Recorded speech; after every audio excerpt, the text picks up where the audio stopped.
जय श्री गणेश।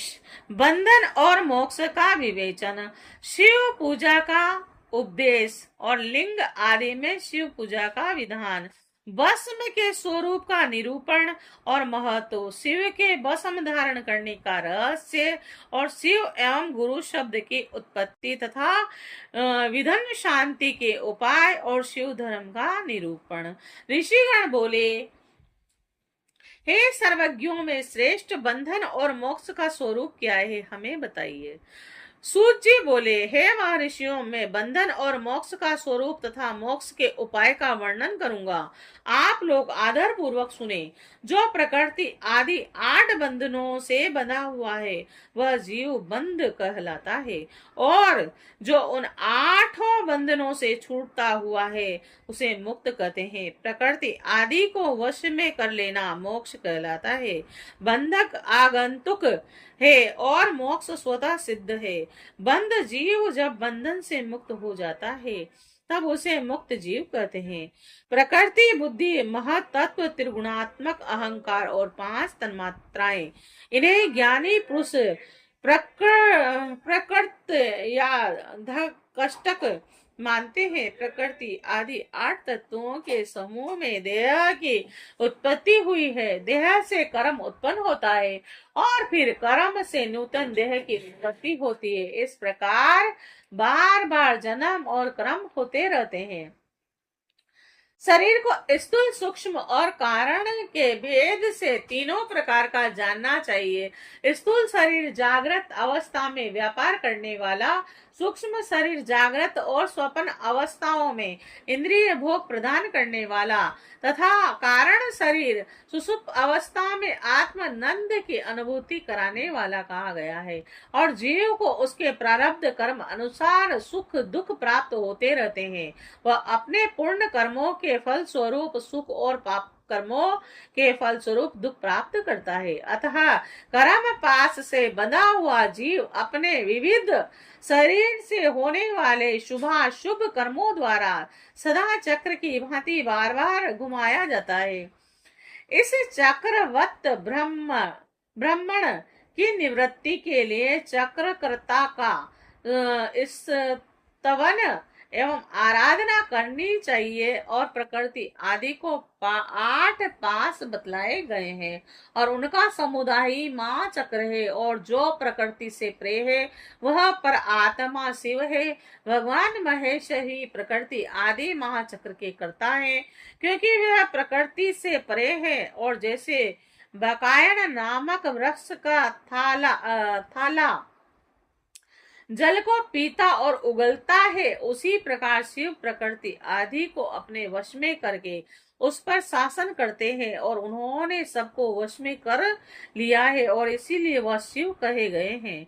और शिव ही सर्वज्ञ है, परिपूर्ण और निस्पृह है, और सर्वज्ञता, तृप्ति और अनादि बोध, स्वतंत्रता, नृत्य, लुप्त शक्ति आदि से संयुक्त होना और अपने भीतर अनंत शक्तियों को धारण करना, महेश्वर के इन 6 प्रकार के मानसिक ऐश्वर्यों को केवल वेद जानता है। अतः भगवान शिव के अनुग्रह से ही प्रकृति आदि 8 तत्व वश में होते हैं। भगवान शिव का कृपा प्रसाद प्राप्त करने के लिए उन्हीं की पूजा करनी चाहिए। शिव तो परिपूर्ण है, निष्प्रह है, और उनकी पूजा कैसे हो सकती है?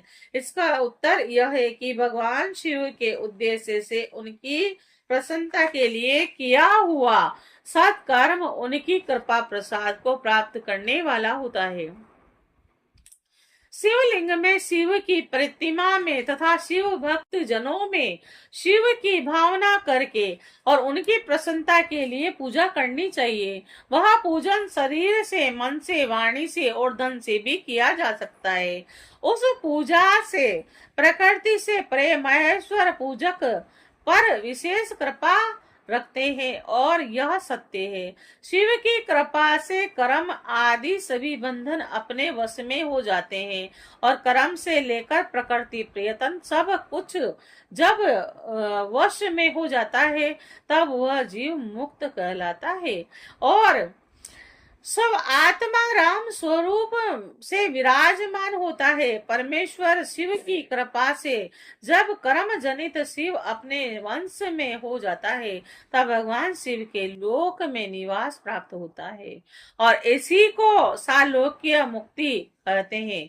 जब तन्मात्राएं वश में हो जाती हैं और जब देव जगदम्बिका सहित शिव का सामीप्य प्राप्त कर लेता है, वह सामीप्य मुक्ति है, और उसके आयुध आदि और क्रिया आदि सब कुछ भगवान शिव के समान हो जाते हैं। भगवान का महाप्रसाद प्राप्त होने पर बुद्धि भी वश में हो जाती है, और बुद्धि प्रकृति का कार्य है, और उसका वश में होना सृष्टि मुक्ति कही गई है। और पुनः भगवान का महान अनुग्रह प्राप्त होने पर प्रकृति वश में हो जाएगी। उस समय भगवान शिव का मानसिक ऐश्वर्य बिना यत्न के ही प्राप्त हो जाएगा, और सर्वज्ञता आदि जो शिव के ऐश्वर्य हैं, उन्हें पाकर मुक्त पुरुष अपनी आत्मा में ही विराजमान होता है।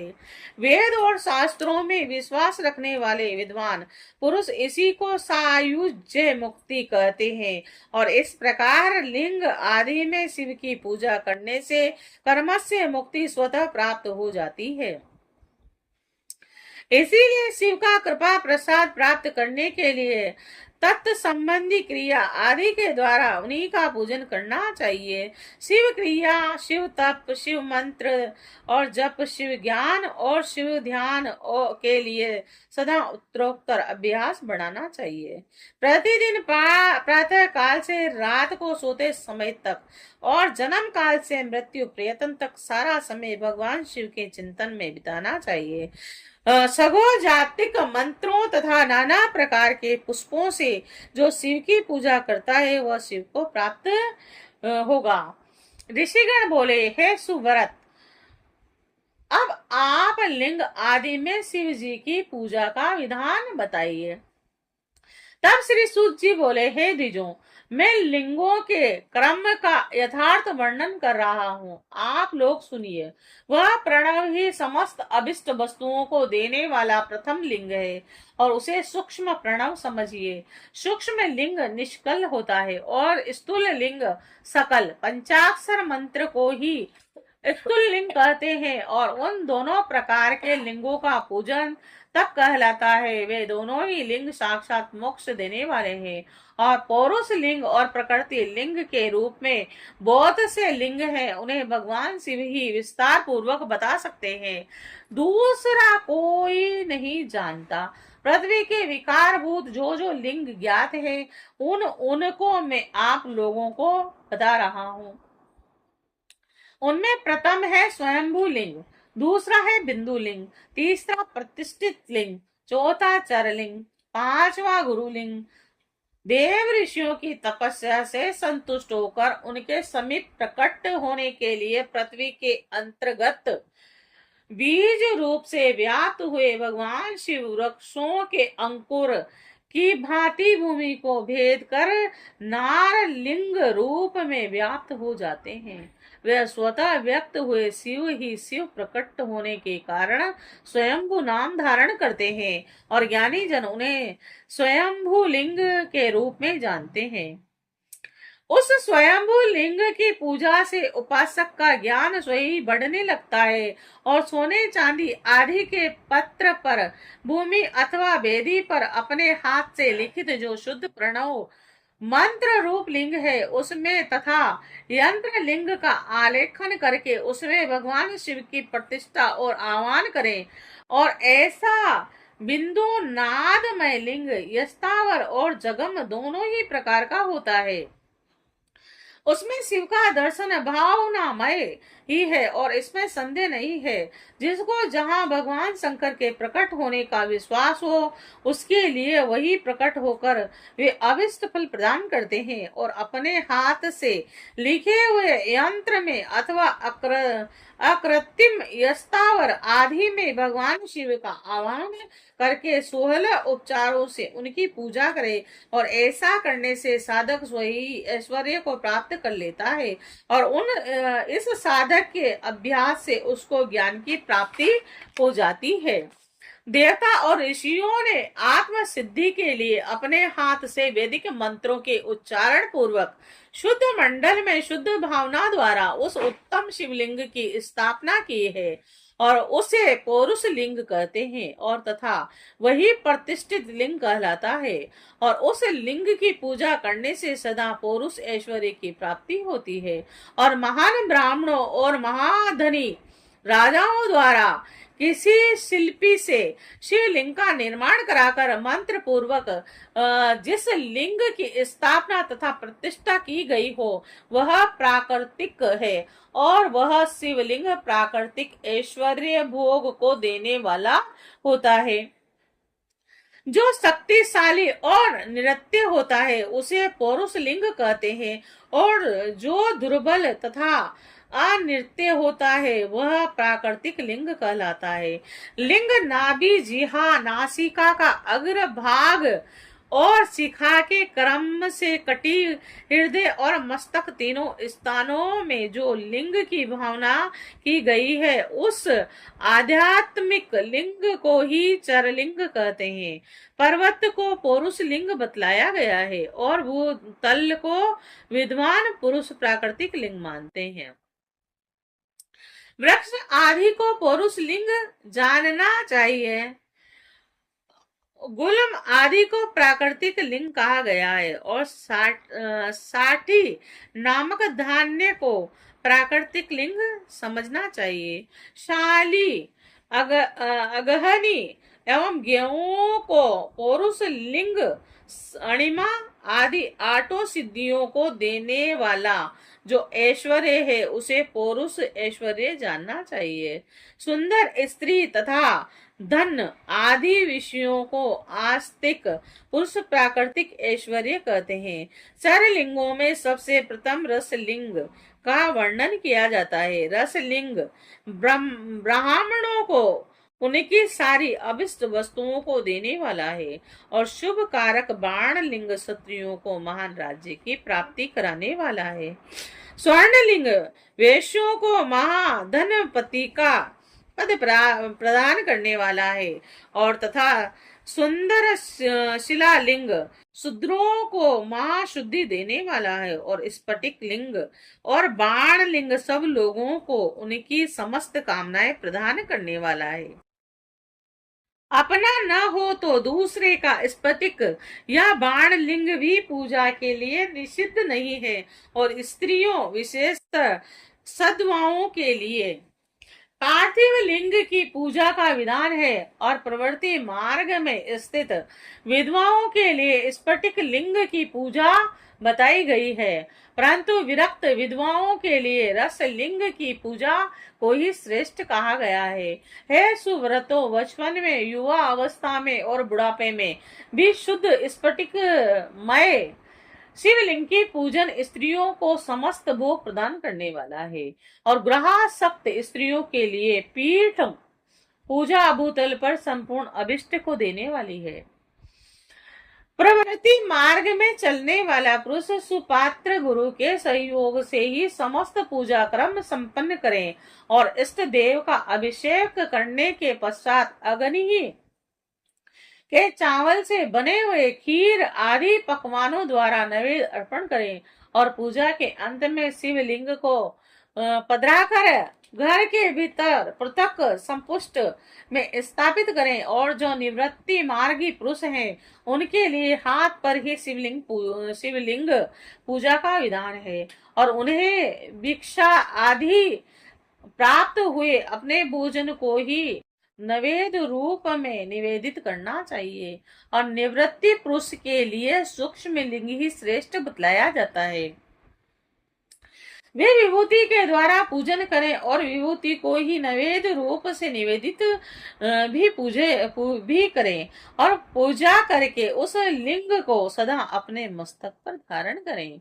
और विभूति 3 प्रकार की बतलाई गई है, लोकाग्नि जनित और वेदा अग्नि जनित और शिवा अग्नि जनित और लोका अग्नि जनित। लौकिक भस्म को द्रव्यों की शुद्धि के लिए लाकर रखें और मिट्टी, लकड़ी और लोहे के पात्रों की, धान्यों की, तिल आदि द्रव्यों की वस्त्र आदि की तथा परिमित वस्तुओं की शुद्धि भस्म से होती है।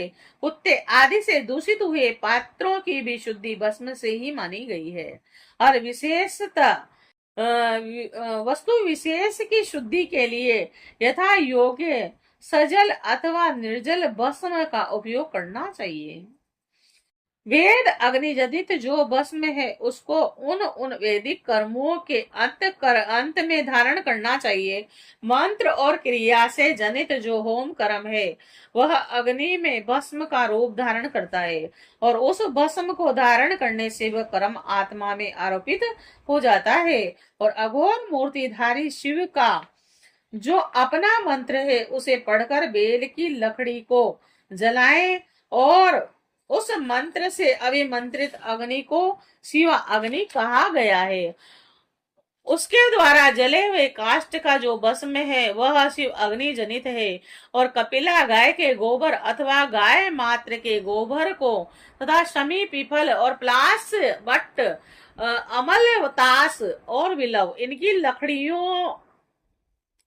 लकड़ियों को शिव अग्नि से जलाए और वह शुद्ध भस्म शिव अग्नि जनित माना गया है। अथवा कुश की अग्नि में शिव मंत्र के उच्चारण पूर्वक काष्ठ को जलाएं, फिर उस भस्म को कपड़े से अच्छी तरह छान कर नए घड़े में भरकर रख दें और उसे समय समय पर अपनी क्रांति या शोभा की वृद्धि के लिए धारण करें। और ऐसा करने वाला पुरुष सम्मानित एवं पूजित होता है। पूर्व काल में भगवान शिव ने भस्म शब्द का ऐसा ही अर्थ प्रकट किया जैसे राजा अपने राज्य में सारभूत कर को ग्रहण करता है और जैसे मनुष्य सस्य आदि को जलाकर पकाकर उसका सार ग्रहण करते हैं तथा जैसे जठरा नल नाना प्रकार के भक्ष्य भोज्य आदि पदार्थों को भारी मात्रा में ग्रहण करके उसे जलाकर सार तर वस्तु ग्रहण करता है और उस सार तर वस्तु से स्वदेह का पोषण करता है। और उसी प्रकार पंचकर्ता परमेश्वर शिव ने भी अपने में आधे रूप से विद्यमान परपंच को जलाकर भस्म स्वरूप से उसके सार तत्व को ही ग्रहण किया है। और परपंच को दग्ध करके शिव ने उसके भस्म को अपने शरीर में लगाया है। उन्होंने विभूति भस्म पोतने के बहाने जगत के सार को ग्रहण किया है और शिव ने अपने शरीर में अपने लिए रतन स्वरूप भस्म को इस प्रकार स्थापित किया है कि आकाश के सार तत्व के वायु और सार तत्व के मुख अग्नि के सार तत्व से हृदय जल के सार तत्व से कटिभाग और पृथ्वी के सार तत्व से घुटने की धारणा किया है। और इस तरह उनके सारे अंग विभूषित वस्तुओं के सार रूप है। और महेश्वर ने अपने लाट के मध्य में तिलक रूप से जो त्रिपुंड धारण किया है वह ब्रह्मा विष्णु और रुद्र का सार तत्व है और वह इन सब वस्तुओं को जगत के अबुद्धि का हेतु मानते हैं। और इन भगवान शिव ने परपंच के सार सर्वस्व को अपने वश में किया, अतः उन्हें अपने वश में करने वाला दूसरा कोई नहीं, इसीलिए वह शिव कहे जाते हैं। और जैसे समस्त मृगों का हिंसक मृग पशु हिंसक कहलाता है और उसकी हिंसा करने वाले दूसरा कोई मृग नहीं, अतएव उसे सिंह कहा गया है। और शिकार का अर्थ है नृत्य सुख एवं आनंद और इकार को पुरुष और वकार को अमृत स्वरूपा शक्ति कहा गया है और इस सब का सम्मिलित रूप ही शिव कहलाता है। अतः इस रूप में भगवान शिव को अपनी आत्मा मानकर उनकी पूजा करनी चाहिए। साधक पहले अपने अंगों में भस्म लगाएं, फिर ललाट में उत्तम त्रिपुंड धारण करें और पूजा काल में सजल भस्म का उपयोग होता है और द्रव्य शुद्धि के लिए निर्जल भस्म का। दिन हो अथवा रात्रि, नारी हो या पुरुष, पूजा करने के लिए उसे भस्म जल सहित ही त्रिपुंड रूप से लाट पर धारण करनी चाहिए। जल मिश्रित भस्म को त्रिपुंड रूप में धारण कर जो व्यक्ति शिव की पूजा करता है उसे सांग शिव की पूजा का फल तुरंत प्राप्त हो जाता है। और यह सुनिश्चित है जो प्राणी शिव मंत्र के द्वारा भस्म को धारण करता है वह सभी ब्रह्मचार्य ग्रस्त वानर प्रस्था संन्यास आश्रमों से श्रेष्ठ होता है। उसे शिवाश्रमी कहते हैं क्योंकि वह एकमात्र शिव को ही परम श्रेष्ठ मानता है। शिव व्रत में एकमात्र शिव में ही निष्ठा रखने वाले को न तो अशोच का दोष लगता है और न सूतक का, और ललाट के अग्रभाग में अपने हाथ से या गुरु के हाथ से श्वेत भस्म या मिट्टी से तिलक लगाना चाहिए। और यह शिव भक्त का लक्षण है। जो गुणों का रोध करता है वह गुरु है और वह गुरु शब्द का विग्रह कहा गया है। गुणातीत ब्रह्म शिव राजस आदि सविकार गुणों का अवरोध करते हैं, दूर हटाते हैं, इसीलिए वह सबके गुरु रूप का आश्रय लेकर स्थित है। गुरु शिववासी शिष्यों के तीनों गुणों को पहले दूर करके उन्हें शिव तत्व का बोध कराते हैं, इसीलिए गुरु कहलाते हैं। अतः बुद्धिमान शिष्य को उन गुरु के शरीर को गुरु लिंग समझना चाहिए। गुरु की सेवा शुश्रूषा ही गुरु लिंग की पूजा होती है और शरीर मन और वाणी से की गई गुरु सेवा ही शास्त्र ज्ञान प्राप्त होता है। अपनी शक्ति से शक्य अथवा अशक्य जिस बात का भी आदेश गुरु ने दिया हो उसका पालन प्राण और धन लगाकर पवित्र आत्मा शिष्य करता है। इसीलिए इस प्रकार अनुशासित रहने वाले को शिष्य कहा जाता है। सुशील शिष्य को शरीर धारण के समय साधन गुरु को अर्पित करके तथा अन्न का पहला पाक उन्हें समर्पित करके उनकी आज्ञा लेकर भोजन करना चाहिए। शिष्य को निरंतर गुरु के सानिध्य के कारण पुत्र कहा जाता है और जिह्वा रूप लिंग से मंत्र रूपी शुक्र का कान रूपी योनि में आधान करके जो पुत्र उत्पन्न होता है उसे मंत्र पुत्र कहते हैं। उसे अपने पिता स्वरूप गुरु की सेवा करनी चाहिए। शरीर को उत्पन्न करने वाला पिता तो संसार प्रपंच में पुत्र को डुबोता है और ज्ञान देने वाला गुरु पिता संसार सागर से पार कर देता है। और इन दोनों पिताओं के अंतर को जानकर गुरु रूप पिता की अपने कमाए धन से तथा अपने शरीर से विशेष सेवा पूजा करनी चाहिए। पेड़ से केश पर्यंत जो गुरु के शरीर के अंग हैं उनकी भिन्न भिन्न प्रकार से यथा स्वयं अर्जित धन के द्वारा उपयोग की सामग्री प्राप्त कराकर अपने हाथ से पेड़ दबाकर स्नान अभिषेक आदि कराकर और नवेद भोजन आदि देकर पूजा करनी चाहिए। गुरु की पूजा ही परमात्मा शिव की पूजा है। गुरु के उपयोग से बचा हुआ सारा पदार्थ आत्म शुद्धि करने वाला होता है। हे द्विजो, गुरु का शेष जल तथा अन्न आदि से बना हुआ शिवोशिष्ट शिव भक्तों और शिष्यों के लिए ग्रहा तथा भोज्य है। गुरु की आज्ञा के बिना उपयोग में लाया हुआ सब कुछ वैसा ही है जैसे चोर चोरी करके लाई हुई वस्तु का उपयोग करता है। गुरु से भी विशेष ज्ञानवान पुरुष मिल जाए तो उसे भी प्रयत्न पूर्वक गुरु बना लेना चाहिए। अज्ञान रूपी बंधन से छूटना ही जीव मात्र के लिए साध्य पुरुष है। अतः जो विशेष ज्ञानवान है वही जीव को उस बंधन से छुड़ा सकता है। कर्म की सांगोपांग पूर्ति के लिए पहले विघ्न शांति करनी चाहिए और निर्विघ्नता पूर्वक तथा सांग संपन्न हुआ कार्य ही सफल होता है। इसीलिए सभी कर्मों के प्रारंभ में बुद्धिमान व्यक्ति को विघ्न नाशक गणपति का पूजन करना चाहिए और सभी बाधाओं को दूर करने के लिए विधान व्यक्ति को सभी देवताओं की पूजा करनी चाहिए। ज्वर आदि ग्रंथि रोग आध्यात्मिक बाधा कही जाती है। पिचास और सियार आदि का दिखना, बाम्बी का जमीन पर ऊपर उठाना, अकस्मात छिपकली आदि जंतुओं का गिरना, घर में कच्छप, सांप, दुष्ट स्त्री का दिखना और वृक्ष, नारी और गो आदि की प्रस्तुति का दर्शन होना आगामी दुख का संकेत होता है। अतः यह आदि भौतिक बाधा मानी जाती है और किसी अपवित्र वस्तु का गिरना, बिजली गिरना, महामारी, ज्वर मारी, हैजा, गोमारी और मसूरी का एक प्रकार का शीतला रोग है। जन्म नक्षत्र पर ग्रहण, संक्रांति, अपनी राशि में अनेक ग्रहों का योग होना तथा दुस्वप्न दर्शन आदि आदि देविक बाधा कही जाती है।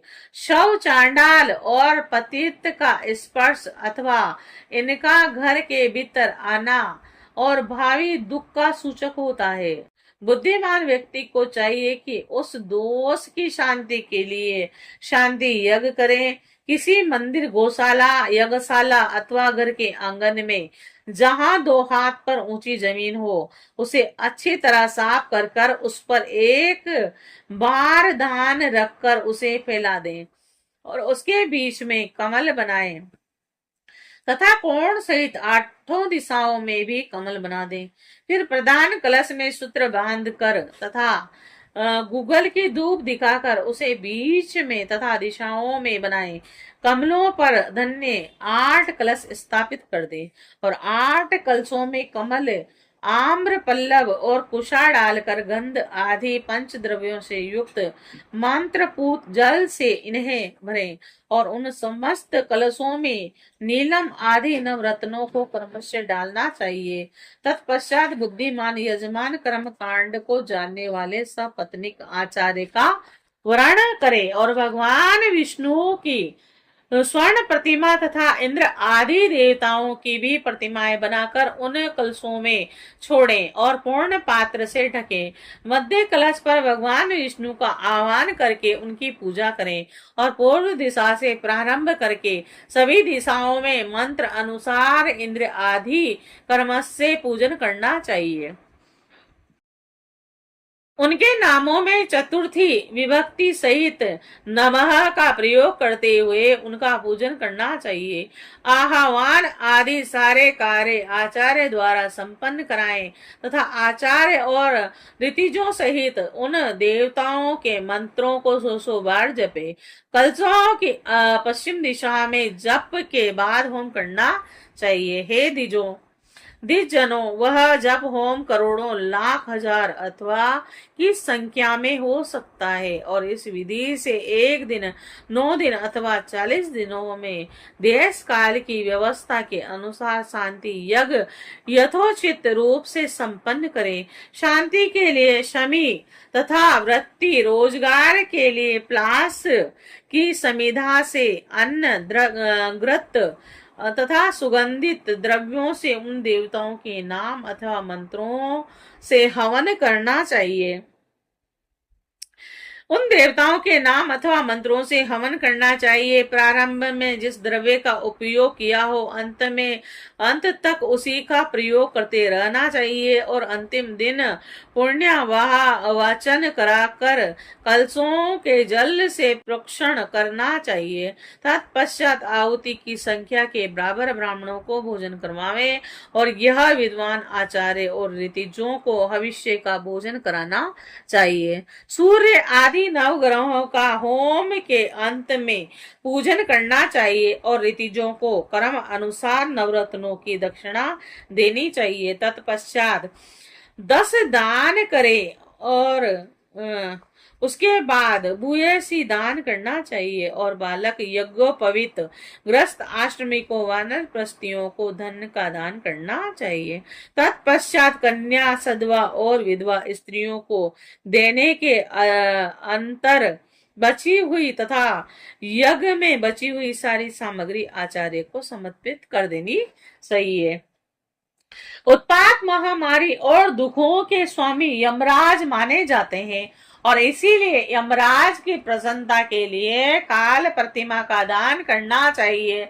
100 निशक या 10 निशक के परिमाण के पास और कुश धारण की हुई पुरुष के आकार की स्वर्ण प्रतिमा बनाए और उस स्वर्ण प्रतिमा का दक्षिणा सहित दान करना चाहिए और उसके बाद पूर्णायु प्राप्त करने हेतु तिलक का दान करना चाहिए। रोग निवारण के लिए द्रत में अपनी परछाई देखकर दान करना चाहिए और 1000 ब्राह्मणों को भोजन कराना चाहिए। धनाभाव में 100 अथवा यथाशक्ति ब्राह्मणों को भोजन कराना चाहिए। भूत आदि की शांति के लिए भैरव की महापूजा करें और अंत में भगवान शिव का महाअभिषेक और नवेद समर्पित करके ब्राह्मणों को भूरित भोजन कराना चाहिए। इस प्रकार यज्ञ संपन्न करने से दोषों की शांति हो जाती है और इस शांति यज्ञ का प्रतिवर्ष फाल्गुन मास में आयोजन करना चाहिए। अशुभ दर्शन होने पर तुरंत अथवा 1 महीने के भीतर यज्ञ का आयोजन करना चाहिए। महापाप हो जाए तो भैरव की पूजा करनी चाहिए और महाव्याधि हो जाए तो यज्ञ का पूजन संकल्प लेकर उसे संपन्न करना चाहिए। अंकिंचन दरिद्र व्यक्ति को केवल दीप दान कर दे, उतना भी न हो सके तो स्नान करके कुछ दान कर दें। 108, 1000, 10,000, 1,00,000, 1 करोड़ मंत्रों से भगवान सूर्य को नमस्कार करें और इस नमस्कारात्मक यज्ञ से सभी देवता प्रसन्न हो जाते हैं। भगवान शिव की इस प्रकार प्रार्थना करें, मेरी बुद्धि आपके ज्योतिर्मय पूर्ण स्वरूप में लगी है और मुझ में जो अहंता थी वह आपके दर्शन से नष्ट हो गई है। मैं अपनी दया में आपको प्रणाम करता हूँ। हे प्रभु, आप महान हैं, आप पूर्ण हैं और आप मेरा स्वरूप भी आप ही हैं और तो भी इस समय में आपका दास हूँ और इस प्रकार यथा योग्य सूर्य नमस्कार पूर्वक स्वात्मय यज्ञ करना चाहिए। तत्पश्चात भगवान शिव को नैवेद्य देकर तांबूल अर्पित करना चाहिए। तब स्वयं 108 बार शिव की प्रदक्षिणा करनी और 1000, 10,000, 1,00,000, 1 करोड़ प्रदक्षिणा दूसरों के द्वारा कराई जा सकती है। शिव की प्रदक्षिणा से सारे पापों का तक्षण नाश हो जाता है और दुख का मूल व्याधि है और व्याधि का मूल पाप है। पाप ही होता है। धर्माचरण से ही पापों का नाश बताया गया है और भगवान शिव के उद्देश्य से किया गया धर्माचरण पापों का नाश करने में समर्थ होता है। शिव के धर्मों में प्रदक्षिणा को प्रदान कहा गया है। क्रिया से जप रूप होकर प्रणव ही प्रदक्षिणा बन जाता है। जन्म और मरण का द्वंद्व ही माया चक्र कहा गया है। शिव का माया चक्र ही बलि पीठ कहलाता है और बलि पीठ से प्रारंभ करके प्रदक्षिणा के क्रम से एक पैर के पीछे दूसरे पैर रखते हुए बलि पीठ में पुनः प्रवेश करना चाहिए। तत्पश्चात नमस्कार करना चाहिए और इसे प्रदक्षिणा कहा गया है। बलि पीठ से बाहर निकलना जन्म प्राप्त होना है और नमस्कार करना ही आत्म समर्पण है। जन्म और मरण रूप द्वंद्व भगवान शिव की माया से प्राप्त है। जो इन दोनों को शिव की माया को ही अर्पित कर देता है वह फिर शरीर के बंधन में नहीं पड़ता और जब तक शरीर रहता है तब तक जो क्रिया के ही अधीन है वह जीव बंध कहलाता है। स्थूल, सूक्ष्म और कारण तीनों शरीरों के को वश में कर लेने पर जीव का मोक्ष हो जाता है और ऐसा ज्ञानी पुरुषों का कथन है कि माया चक्र के निर्माता भगवान शिव ही परम कारण है और वह अपनी माया के दिए हुए द्वंद्व का स्वयं ही परिमार्जन करते हैं। अतः शिव के द्वारा कल्पित हुआ द्वंद्व उन्हीं को समर्पित कर देता है। और हे विद्वानों, प्रदक्षिणा और नमस्कार शिव को अति प्रिय है, ऐसा जानना चाहिए।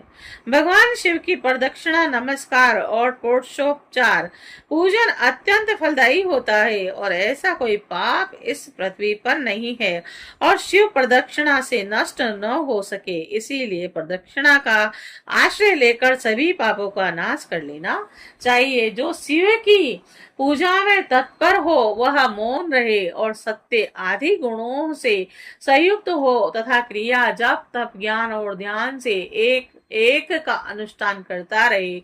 ऐश्वर्य, दिव्य शरीर की प्राप्ति, ज्ञान का उदय, अज्ञान का निवारण और भगवान शिव के सामीप्य का लाभ और कर्मस्य क्रिया आदि के फल है और निष्काम कर्म करने से अज्ञान का निर्माण हो जाता है और कारण शिव भक्त पुरुष उसके यथोक्त फल को पाता है। शिव भक्त पुरुष देश, काल, शरीर और धन के अनुसार यथा योग्य क्रिया आदि का अनुष्ठान करे और न्यायोपार्जित उत्तम धन से निर्वाह करते हुए विद्वान पुरुष शिव के स्थान में निवास करे और जीव अहिंसा आदि से रहित और अत्यंत क्लेश शून्य जीवन बिताते हुए पंचाक्षर मंत्र से, जप से अभिमंत्रित अन्न और जल को सुख स्वरूप माना गया है। अथवा यह भी कहते हैं कि दरिद्र पुरुष के लिए भिक्षा से प्राप्त हुआ अन्न ज्ञान देने वाला होता है। शिव भक्त को